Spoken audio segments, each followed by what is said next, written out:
बिस्मिल्लाहिर्रहमानिर्रहीम। तमाम तलबा और तालबात आपको है जी मेरी तरफ़ से बहुत बड़ा सलाम। और एक बिल्ली है जी यहाँ पे, ये बैठी हुई जो कि मुझे देख रही है। लेकिन ये मेरी वीडियो बिल्ली के लिए नहीं है, ये दोस्तों आप लोगों के लिए है कि जो स्कॉलरशिप करना चाहते हैं जी हासिल। लास्ट टाइम मैंने अपनी वीडियो में बताया था कि how you people can get scholarship in Albania में आप कैसे स्कॉलरशिप हासिल कर सकते हैं। चूँकि ये मैं अल्फ़ाबेटिकली कंट्रीज से रिलेटेड बातें कर रहा हूँ कि किस किस कंट्री में आप कैसे कैसे स्कॉलरशिप हासिल कर सकते हैं। तो अल्बानिया के आगे आता है जी अफ़गानिस्तान। तो आपको पता है अफ़गानिस्तान के हालात कुछ ख़ास नहीं है और वहाँ पे पाकिस्तानी क्या जाके स्कॉलरशिप हासिल करेंगे। तो इसलिए मैंने उसको स्किप कर दिया। तो मैंने सोचा कि एक ऐसी वीडियो बनाई जाए जिसमें ओवरऑल अब नेक्स्ट जो कंट्री होगा उसको मैं आप लोगों के साथ शेयर करूंगा कि वहाँ पे आप कैसे ले सकते हैं स्कॉलरशिप। लेकिन ओवरऑल आपके पास क्या क्या डॉक्यूमेंट्स होने चाहिए स्कॉलरशिप हासिल करने के लिए और किस तरह आप परफेक्टली स्कॉलरशिप अप्लाई कर सकते हैं और अटेन भी कर सकते हैं। स्कॉलरशिप वेंचर करना, अटेन करना और हासिल करना ये अलग बातें हैं। लेकिन ये है कि अगर आपके ये जो डॉक्यूमेंट्स हैं जो अभी मैं आपको बता रहा हूँ, अगर आपने अच्छे तरीके से प्रिपेयर किए हुए हैं और अगर आपकी एलिजिबिलिटी है, so then you can get scholarship anywhere in all over the world. तो दोस्तों इस सिलसिले में जो सबसे पहला डॉक्यूमेंट है, यकीन करें जो सबसे बेस्ट डॉक्यूमेंट है मेरे नज़दीक आपके स्कॉलरशिप की अटेनमेंट में, वो है दोस्तों आपका रेफरेंस लेटर। अगर आपके पास अच्छा रेफरेंस लेटर है, यानी कि आपने जिन प्रोफेसर से पढ़ा है, जिन प्रोफेसर के साथ आपने की हुई है रिसर्च ऑलरेडी, उनसे आपने रेफरेंस लेटर बनवाना है और उस रेफरेंस लेटर में जो जो आपने किया होगा वो उसकी मेंशनिंग होगी। स्टेटमेंट ऑफ पर्पस तो है ही, वो भी एक डॉक्यूमेंट है, लेकिन जो रेफरेंस लेटर है वो एक भी हो सकता है, दो भी हो सकते हैं, रेफरेंस सर्टिफिकेट भी बोलते हैं। तो ये आपने अच्छा तकड़ा, आपने जहाँ पे भी सर्च किया, मास्टर्स की या एमफिल की या पीएचडी की, अगर आप पोस्ट डॉक के लिए अप्लाई कर रहे हैं तो जहाँ पे आपने एमफिल और पीएचडी की सर्च किया उन प्रोफेसर से रब्ता करें और उनसे आप मंगवाएं दोस्तों ये रेफरेंस लेटर। और रेफरेंस लेटर की इबारत बहुत अच्छी होनी चाहिए, इंग्लिश की उसमें गलतियाँ नहीं होनी चाहिए। दूसरा जो डॉक्यूमेंट है वो है दोस्तों स्टेटमेंट ऑफ पर्पस कि आप जिस कंट्री में भी अप्लाई कर रहे हैं वहाँ पे क्यों जाना चाहते हैं। You have to give some arguments, और अगर आपके आर्गूमेंट्स अच्छे होंगे ना तो यकीन करें कि आप अच्छे तरीके से अपनी बात को बता सकते हैं। तो ये जो स्टेटमेंट ऑफ पर्पस है ये 1000 वर्ड्स से लेकर 1500 वर्ड्स तक हो मैक्सिमम, मिनिमम आप समझ लें कि 600 वर्ड से लेकर 1000 वर्ड्स तक हो तो इनफ है। उसमें आपने क्या क्या बताना है। फॉर एग्ज़ाम्पल अगर आप जर्मनी जा रहे हैं तो जर्मनी क्यों जा रहे हैं, उसकी एजुकेशन अच्छी है, वहाँ पे आपके लिए अपॉर्चुनिटीज़ है, आपका सब्जेक्ट वहाँ पे बहुत ज़्यादा प्रैक्टिस हो रहा है, आप वहाँ पे जा, और आपका जो टॉट प्रोग्राम है वो इंग्लिश में है, आपको किसी किस्म की प्रॉब्लम नहीं है, आप उनके कल्चर से इंस्पायर हैं, पाकिस्तान और जर्मनी के ताल्लुकात अच्छे हैं। इस तरह की बातें आपने ज़रूर लिखनी है और आपने क्या क्या किया है और आपकी रिसर्च से जर्मनी को क्या फ़ायदा होगा और पाकिस्तान को क्या फ़ायदा होगा। ये है स्टेटमेंट ऑफ पर्पस। ये दो डॉक्यूमेंट आप सोच रहे होंगे कि मैं एकेडमिक डॉक्यूमेंट की बात क्यों नहीं कर रहा हूँ। दोस्तों वो तो डेफिनेट है, वो तो आपके पास होंगे तो आप अप्लाई करेंगे, लेकिन ये जो दो डॉक्यूमेंट है ये बहुत ज़्यादा इम्पोर्टेंट है।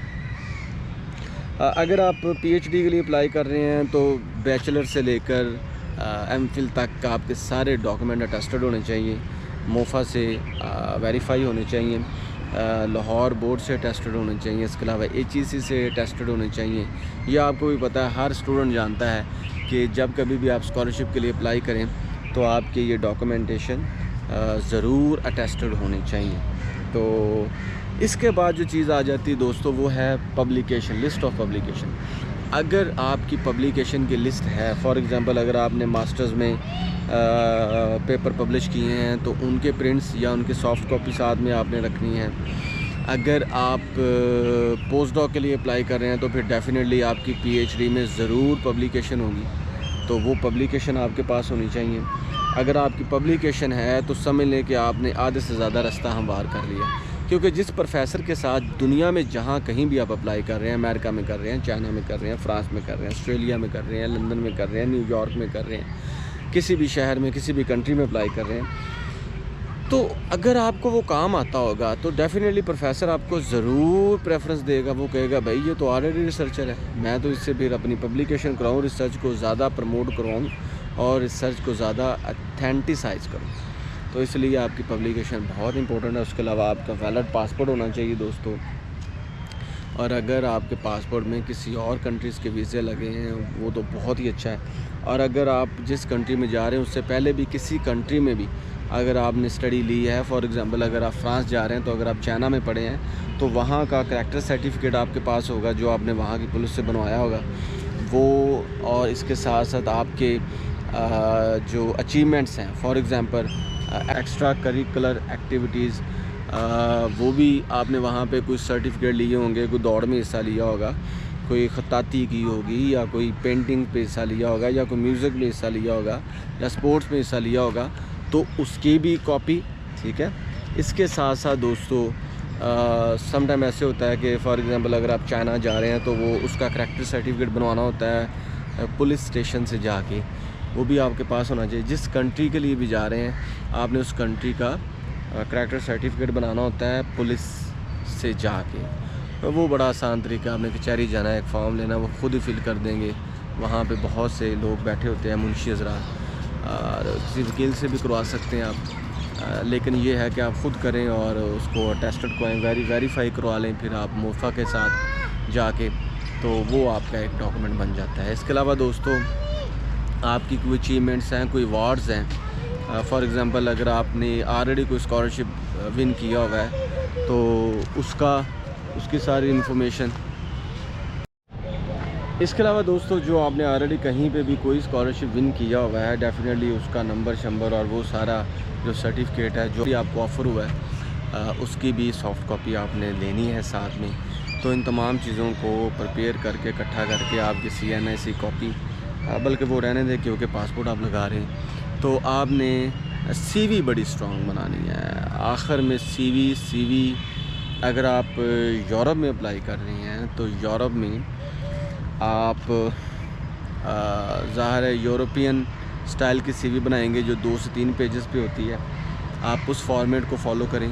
इसके अलावा अगर आप चाइना वगैरह में अप्लाई कर रहे हैं तो डेफिनेटली ये सिंपल जो फॉर्मेट है ये भी बेस्ट है, लेकिन चाइना पब्लिकेशन को बहुत ज़्यादा प्रेफरेंस देता है। तो आपने अपनी पब्लिकेशंस का ज़रूर उसमें मेंशनिंग करनी है, आपकी कॉन्फ्रेंसेस, आपके सेमिनार्स, उनके सर्टिफिकेट भी और उनकी मेंशनिंग भी आपने सर्टिफिकेट इसलिए कि आपको दिखाने पड़ सकते हैं और आपने अपनी CV के अंदर उनको मेंशन भी करना है। इसके अलावा आपकी लैंग्वेजेस, ये सारी चीज़ें बड़ी बेस्ट। आप आजकल तो दोस्तों हर बंदा अच्छी CV बना रहा है और सर्विसेज दे रहा है, आप परफेक्ट CV बनाएं। तो यही हैं डॉक्यूमेंट्स, इसके अलावा कोई डॉक्यूमेंटेशन नहीं।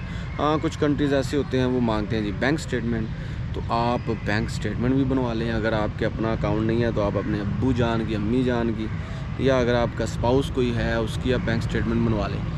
तो अपने उसके साथ आपको FRC भी लगाना पड़ेगा। और अगर आप शादीशुदा हैं, बच्चों को भी साथ लेकर जाना चाहते हैं तो फिर आपका FRC भी चलेगा, जो कि है फैमिली रजिस्ट्रेशन सर्टिफिकेट, ठीक है, वो आपका नादरा से बन जाएगा।